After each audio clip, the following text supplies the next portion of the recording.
네, 오늘 이 시간에는 그리스도인으로 산다는 것이라는 제목으로 함께 말씀을 나누도록 하겠습니다. 이 최근 한국 교회의 가장 큰 고민은 교회의 성장이 아니라 건강한 교회라고 합니다. 다시 말해서 교회다운 교회를 만들자라는 것입니다. 자, 그렇다면 교회다운 교회란 어떤 교회입니까? 많은 사람들은 이야기합니다. 사회 봉사와 구제를 실천할 때 교회는 교회다워질 수 있다라고 말을 하고 있습니다. 하지만 유명한 신학자이자 설교가인 마틴 로이드 존스 목사님은 교회가 교회다운 모습을 갖지 못하는 것, 그것은 교회에 다니는 사람들, 즉 크리스천이라 불리는 사람들이 그리스도인이 된다는 것이 무엇인지 알지 못하기 때문이다 라고 대답을 했습니다.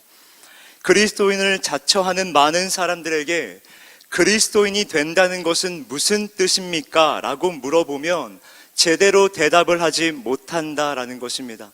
그저 때때로 하나님을 생각하고 교회에 나와서 이 종교적인 문제들을 생각하며 얼마 동안 선한 삶을 살려고 노력하는 것, 이것 정도로 생각을 한다라는 것입니다.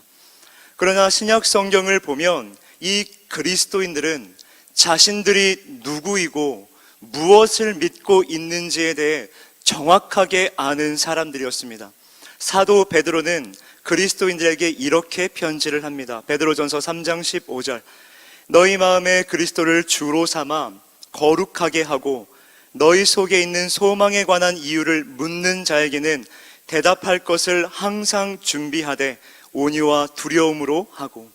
지금 베드로가 무슨 말을 하고 있는 겁니까? 그리스도인은 자신이 왜 그리스도인인지 이유를 묻는 자들에게 내가 왜 그리스도인인지 대답할 수 있는 사람들, 바로 그런 사람들이 그리스도인이다라고 말을 하고 있는 것입니다. 그저 다른 사람들보다 착하게 살아가고 선하게 살아가는 것은 그리스도인이 아닙니다. 물론 참된 그리스도인이라면 그런 열매를 맺습니다. 하지만 그것이 그리스도인이냐 아니냐, 이것을 가름하는 시금석은 될 수 없다라는 것입니다. 왜 그렇습니까? 그리스도인이 아니면서도 많은 선을 행할 수 있고 고상한 생각을 할 수 있으며 기꺼이 희생을 감수하는 사람들이 얼마든지 많이 있기 때문입니다. 이런 맥락에서 오늘 이 시간에 저와 여러분, 우리가 함께 상고해 보고자 하는 것은 그리스도인이 된다는 것은 무엇을 의미하는 것일까? 그리스도인으로 산다는 것은 무엇을 의미하는 것일까?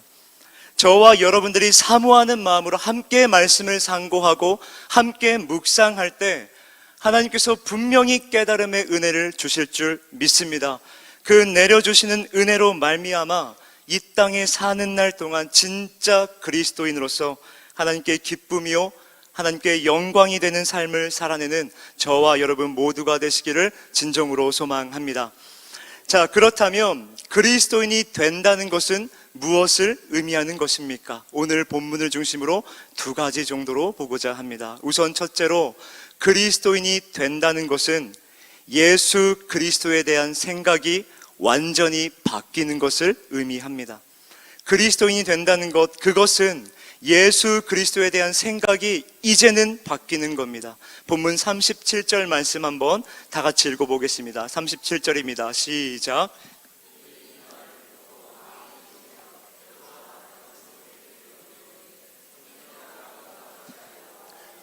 자, 지금 베드로의 설교를 들은 사람들이 어떤 반응을 보이고 있습니까? 마음에 뭐가 왔다고 말합니까? 마음에 찔림이 왔다라고 성경은 기록해주고 있습니다. 지금 여기서 마음에 찔렸다라는 말은 원어 헬라어로 카타니소라는 단어를 사용하고 있습니다. 카타니소, 즉 마음에 찔렸다라는 단어가 가지고 있는 의미는 말발굽으로 인하여 땅이 움푹 파인 상태, 이것을 의미합니다. 그러니까 지금 베드로의 설교를 듣고 많은 사람들이 이 메마른 땅에 말발굽이 깊이 파일 정도로 충격을 받았다 말을 하고 있는 겁니다. 왜 이 사람들이 메마른 땅에 말발굽이 깊이 파일 정도로 충격을 받은 겁니까? 그것은 바로 그들이 예수를 죽인 사람들이기 때문입니다. 바로 그들이 예수를 죽였고, 그럼에도 불구하고 베드로의 말씀을 듣자, 우리가 죽인 예수가 우리의 주요, 우리의 그리스도시구나 라는 사실을 깨닫게 되었기 때문입니다. 그래서 말발굽이 깊이 파일 정도로 충격을 받게 된 것입니다. 36절 말씀 보십시오. 그런즉 이스라엘 온 집은 확실히 알지니 너희가 십자가에 못 박은 이 예수를 하나님이 주와 그리스도가 되게 하셨느니라 하니라. 자, 지금 이 말씀에 온 마음을 다해서 전적으로 동의를 하십니까? 예수님께서 만유의 주요 우리의 그리스도이심을 전적으로 동의하십니까? 이 사실에 우리가 아멘으로 화답할 수 있다라는 것, 이게 얼마나 큰 축복입니까? 성령님께서 깨닫게 해주지 않으시면 우리는 아멘이라고 대답할 수가 없는 겁니다. 한번 생각해 보십시오. 지금 베드로의 설교를 듣고 마음에 찔려 자신들이 죽인 예수가 만유의 주요 그리스도라고 생각을 바꾼 이 사람들이 어떤 사람들이었습니까? 예수를 십자가에 못 박아 죽인 사람들입니다. 예수를 죽이는데 간접적으로, 직접적으로 동조한 사람들입니다. 지금 그 사람들이 마음에 찔림이 왔단 말합니다. 그들은 십자가에 달린 예수를 조롱했고 비난했으며 멸시했던 사람들입니다. 그런데 지금 이들이 왜 예전처럼 예수를 보고 분노하거나 조롱하거나 변명하지 않는 겁니까? 베드로의 설교 때문입니까? 베드로의 언변 능력 때문에 그들이 설득을 당한 겁니까? 아닙니다. 베드로는 어부였습니다. 아주 투박한 언어로 전달이 된 그의 논리가 그들의 강팍한 마음을 설득할 수는 없었을 것입니다. 그렇다면 어떻게 그들이 마음에 찔렸고 그들의 생각이 바뀌게 된 겁니까? 그것은 바로 성령께서 은혜로 역사하셨기 때문입니다. 저와 여러분들이 살아가시면서 하나님의 말씀 앞에 내가 찔림을 받았다라는 것, 그것은 곧 은혜이며 성령의 역사라는 것입니다. 하나님의 말씀을 묵상할 때 마음이 찔림이 오고 설교의 말씀을 들을 때 마음에 찔림이 온다는 것, 그것은 바로 성령께서 내게 은혜로 임해 주셨기 때문에 가능하다라는 것입니다. 그러나 말씀 묵상하고 설교의 말씀을 들을 때 마음에 찔림이 왔음에도 불구하고 그 성령의 역사를 무시하고 생각을 바꾸지 않으면 그 신앙은 어떻게 되겠습니까? 점점 무뎌져서 결국 단단한 돌처럼 굳어버리게 되는 겁니다. 우리가 신앙생활 하다 보면 이런 이야기를 듣게 되거나 혹은 내가 할 때가 있습니다. 지금 나의 신앙생활은 조금 무뎌진 것 같다. 조금 무감각해진 것 같다. 이유가 뭡니까? 성령의 역사로 마음에 찔림이 왔음에도 불구하고 생각의 변화, 순종의 몸짓이 없었기 때문입니다. 그러나 심령이 무뎌지고 무감각해진 것보다 더 무서운 게 무엇인 줄 아십니까? 지금 나의 상태를 알고 있으면서도 불구하고 회복하고자 하는 마음이 들지 않는다는 것, 이것이 가장 무서운 것입니다. 몸을 움직여서 생각을 바꿔서 이 영적 슬럼프에서 벗어나고자 하는 마음이 없다는 것이 가장 큰 두려움인 것입니다. 이 상태가 유지가 되면 어떻습니까? 우리들의 삶 속에 이런 애통의 부르짖음은 사라지게 될 것입니다. 우리가 어찌할꼬? 우리가 어찌할꼬? 하나님, 내가 어찌하면 좋습니까? 라는 애통의 고백은 사라지게 되는 겁니다. 이런 애통한 부르짖음이 사라지게 되면 어떻습니까? 더 이상 하나님을 바라보지 않습니다. 지금 나의 신앙생활에 만족합니다. 하나님을 갈망함이 사라지게 되고 내려주시는 은혜를 갈급함이 사라지게 되고 하나님 앞에 나의 모습을 돌아볼 수가 없습니다. 지금 우리들 마음 가운데 예수를 생각할 때, 그 십자가를 생각할 때 무뎌짐과 무감각해짐이 있다면 다른 어떤 곳에서 그 문제를 해결하려고 들지 말고 우리 다시 복음으로 돌아가야 될 줄 믿습니다. 그래요. 복음으로 돌아가서 하나님 말씀 앞에 겸손히 서서 말씀으로 나의 모습을 돌아보고 내게 조명해 주시는 그 말씀으로 우리가 지도함을 받아야 될 줄 믿습니다. 우리가 하나님의 말씀 앞에 겸손히 서게 될 때 우리의 고백은 무엇이 되겠습니까? 하나님, 저를 어찌하면 좋습니까? 애통의 고백입니다. 은혜를 사모하게 되고 은혜를 갈급하게 되는 고백이 터져 나오게 되는 것입니다. 하나님께서는 은혜를 사모하는 영혼, 심령이 가난한 자에게 은혜로 역사하신다는 사실을 기억하시기를 바랍니다. 시편 107편 9절 말씀입니다. 그가 사모하는 영혼에게 만족을 주시며 줄인 영혼에게 좋은 것으로 채워주심이로다. 말씀 앞에서 찔림을 받고 성령의 역사로 내려주시는 은혜가 있을 때 우리는 진짜 그리스도인으로 설 수 있다라는 사실을 믿으셔야 될 줄 믿습니다. 자, 그런가 하면 그리스도인 된다는 것, 그것은 무엇을 의미합니까? 둘째로 예수 그리스도와 연합된 새로운 삶, 즉 변화된 삶을 살아가는 것입니다. 제가 요즘 청년들과 가장 많이 나누는 주제가 있습니다. 그것은 바로 그리스도인들의 삶의 모습입니다. 그러다 보니까 그리스도인에 관한 책들을 많이 보게 되는데 그러던 중에 나쁜 그리스도인이라는 책을 보게 됐습니다. 이 책에서는 왜 그리스도인들은 그리스도인답지 못한가라는 질문에 이런 답을 주고 있습니다. 오늘날 기독교는 단순히 입으로만 구호를 반복하는 맹목적인 사람들로 넘쳐나게 되었다. 그리스도인들은 예수를 외치는 자가 아니라 예수님 때문에 삶이 변하고 인생이 변하는 자를 말하는 것이다. 뭐라 말합니까? 예수님 때문에 내 삶이 변하고 인생이 달라지는 것, 그것이 바로 그리스도인이라는 것입니다. 이 마음의 찔림으로, 즉 성령의 감동으로 예수님께서 만유의 주요 그리스도라는 사실을 깨닫고 이 생각을 바꾼 사람들에게 지금 베드로가 하는 말을 잘 보십시오. 38절입니다. 베드로가 이르되 너희가 회개하여 각각 예수 그리스도의 이름으로 세례를 받고 죄 사함을 받으라. 그리하면 성령의 선물을 받으리니. 지금 베드로가 뭐라고 말하고 있습니까? 회개하고 예수의 이름으로 세례를 받으라 말합니다. 지금 이 베드로의 말은 예수를 믿으면 이제는 이전과는 다르게 살아야 한다, 이것을 말하고 있는 겁니다. 여러분, 회개가 무엇입니까? 회개라는 말은 원어 헬라어로 메타노에오라는 단어를 사용합니다. 이 단어가 가진 의미는 돌이키다, 가던 길에서 돌아서다라는 뜻을 가지고 있습니다. 지금 베드로가 회개하라, 메타노에오라고 말을 한 의미는 이제는 성령의 역사로, 너희가 성령의 감동으로 마음의 찔림을 받았다면 이제는 변화된 삶을 살아내야 한다라는 것입니다. 즉 이전에 살던 삶의 방식에서 돌아서서 이제는 예수와 함께 새로운 삶을 살아내야 한다라는 것입니다. 그게 회개라는 겁니다. 사랑하는 성도 여러분, 세례가 가진 의미가 뭡니까?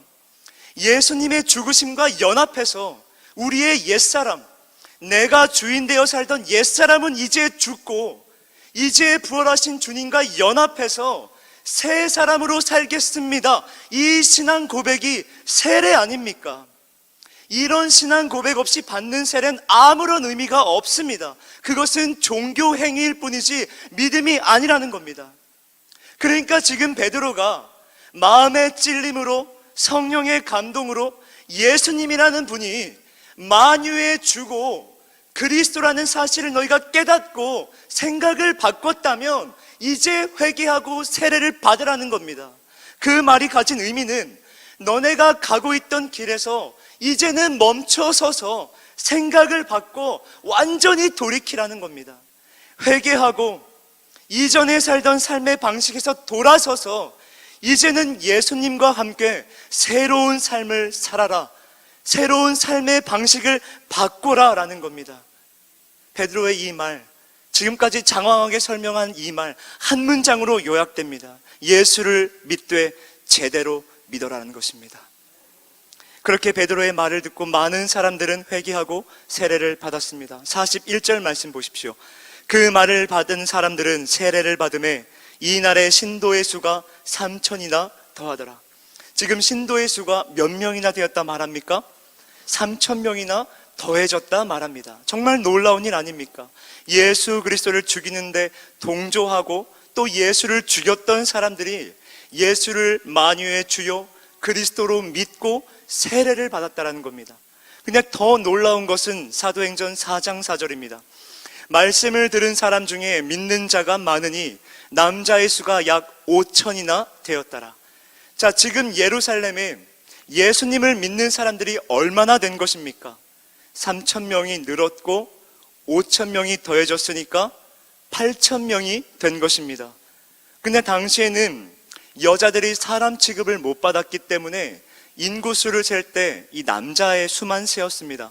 그러니까 지금 여자와 아이들까지 포함하게 된다면 아이가 둘이라고 생각하고 대충 잡아도 약 4만 명의 그리스도인이 탄생된 것입니다. 즉 예루살렘의 인구 절반이 예수가 주요 그리스도이심을 믿고 그리스도인이 되었다라는 겁니다. 하지만 이에 대해서 이재철이라는 목사님께서는 그의 책 사도행전 속에서 이런 질문을 던졌습니다. 단 며칠 사이에 주님을 영접한 그 거대한 군중은 모두 어디로 갔습니까? 이로부터 약 30년 후 바울이 3차례에 걸친 선교 여행을 끝내고 예루살렘으로 돌아갔을 때 그를 영접한 그리스도인들은 극소수였습니다. 오히려 예루살렘에 살고 있는 대다수의 유대인들은 바울을 죽이려고 하였습니다.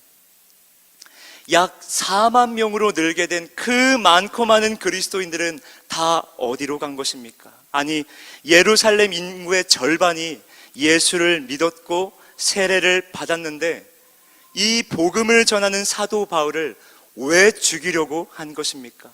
이 이유를 우리가 어떻게 설명할 수 있겠습니까?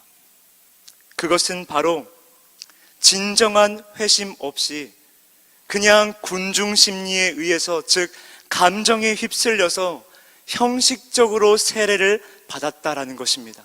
쉽게 말해 예수를 믿되 형식적으로 예수를 믿었고 세례를 받되 형식적으로 세례를 받은 것입니다. 진정한 회개가 없이 그냥 군중 심리에 휩싸여서 감정적으로 예수를 믿고 세례를 받은 사람들을 우리는 그리스도인이다 라고 말을 하지 않습니다. 그런 사람을 향해서 예수 믿는 사람이라고 말할 수 없는 겁니다. 중요한 것은 그리스도인의 삶의 변화입니다. 지난주에 우리 청년들과 이런 나눔을 한 적이 있습니다. 우리가 예수를 믿는다라고 말을 하고 있는데 예수를 믿는다는 것은 무엇입니까? 그러자 한 청년이 조용히 대답했습니다. 예전에 좋아하던 것을 이제는 싫어하고 예전에 싫어하던 것을 이제는 좋아하는 것입니다. 지금 이 청년의 고백이 무슨 뜻입니까? 예수님을 믿으면 이전과는 다르게 산다라는 겁니다. 그리스도인의 삶의 모습에 대한 정확한 고백 아닙니까? 예수님께서도 말씀하지 않으셨습니까? 마태복음 16장 24절, 누구든지 나를 따라오려거든 자기를 부인하고 자기 십자가를 지고 나를 따를 것이니라. 예수를 믿는 자, 예수를 따르는 자, 바로 그리스도인은 자기를 부인하고 자기 십자가를 지는 사람입니다. 사랑하는 성도 여러분, 예수를 믿는다, 그 의미가 무엇입니까? 예수를 믿는다라는 고백 속에는 두 가지의 내용이 포함되어야 됩니다. 첫째, 예수 그리스도의 십자가 대속의 공로를 믿는 믿음과 이제는 예수님을 닮아가기 위해서, 예수님을 따라가기 위해서 발버둥치고 몸부림쳐야만 하는 그 고통까지도 감당하겠다라는 결단, 바로 십자가 대속의 공로를 믿는 믿음과 삶의 변화를 위한 결단까지 포함된 것이 바로 예수를 믿는다라는 고백입니다. 마음의 찔림만으로, 우리가 어찌할꼬 애통함만으로, 세례를 받는 것으로 그리스도인이 되는 것은 아닙니다. 중요한 것은 마음의 찔림을 통해 애통함을 가지고 진정한 회개를 했다면 이제는 옛 모습에서 돌이켜서, 내가 주인 삼았던 모든 것들에서 돌이켜서 내 주 되신 예수님 앞에 나아가서 이제는 주님과 함께 새로운 삶을 살아가는 겁니다. 또한 나를 구원하신 그 주님을 따라가기 위해서 어떤 아픔과 어떤 고통이 찾아온다 할지라도 그 고난까지 내가 감당하겠습니다 라는 그 결단, 삶의 변화를 위한 결단까지 포함되는 것이 진짜 회개이고 진짜 세례이며 진짜 그리스도인들의 삶입니다. 오늘 저와 여러분들의 모습은 어떻습니까? 예수 그리스도를 본으로 삶아 예수님을 닮아가야 하는 그리스도인이라 일컬음을 받는 우리들의 모습은 좀 어떻습니까? 얼마나 예수님을 닮아가기 위해서, 얼마나 말씀 앞에서 몸부림치고 있습니까? 하나님의 말씀 앞에 서게 될 때 우리들의 마음은 좀 어떻습니까? 주님을 생각해도, 십자가를 생각해도 무뎌진 마음, 무감각해진 마음, 부유한 마음이십니까? 아니면 찔리는 마음, 애통하는 마음, 주님의 은혜를 갈급해야 하는 가난한 마음이십니까? 우리들의 삶의 모습은 좀 어떻습니까? 여전히 내 뜻대로, 내 계획대로 살아가고 있습니까? 아니면 예수님과 함께 예수님의 뜻을 쫓아 새로운 삶을 살며 삶의 방식을 바꾸고 계십니까? 그리스도의 십자가의 공로로 우리가 구원받아서 그리스도의 몸인 이 교회의 일원이 되었는데, 주의 몸된 교회를 사랑하고 교우들을 사랑하며 서로 교제하기를 힘쓰고 기도하기를 힘쓰는 지체로서 이 교회를 우리는 얼마나 사랑하고 있습니까? 앞에서 이 질문을 하는 저 역시 큰 부끄러움을 가지고 이 질문을 드리고 있습니다. 사랑하는 성도 여러분, 우리가 진짜 그리스도인이 되고자 한다면 무뎌진 마음, 무감각해진 마음을 바라보며 이제는 애통하는 마음을 가지고 깨달음의 은혜, 마음의 찔림의 은혜를 달라고 주님의 은혜를 사모하며 가난한 마음으로 기도하며 나아가야 될 줄 믿습니다. 또한 마음의 찔림의 은혜를 주님께서 은혜로 주셨다면 이제 거기서 그치는 것이 아니라 이제는 예수님과 연합해서 새로운 삶을 살아내기 위해 완전히 돌아서고 완전히 돌아키는 그 몸부림 또한 필요한 줄 믿습니다. 바로 이 삶이 주님이 우리에게 요구하시는 진짜 그리스도인의 삶이며 예수 믿는 삶입니다. 간절히 소망하기는 오늘 우리에게 조명해 주신 이 말씀 앞에서 우리가 감정적으로 그저 군중 심리에 휩싸여서 회개하는 그런 가짜 그리스도인이 되는 것이 아니라 깨달음의 은혜를 날마다 간구하며 하나님 내려주시는 그 은혜로 진정한 회개를 통해 변화된 삶으로 나아가기를 소망합니다. 그렇게 예수님을 따라가며 예수님을 닮아가는 진짜 그리스도인으로서 살아가시는 저와 여러분 모두가 되시기를 진정으로 소망합니다.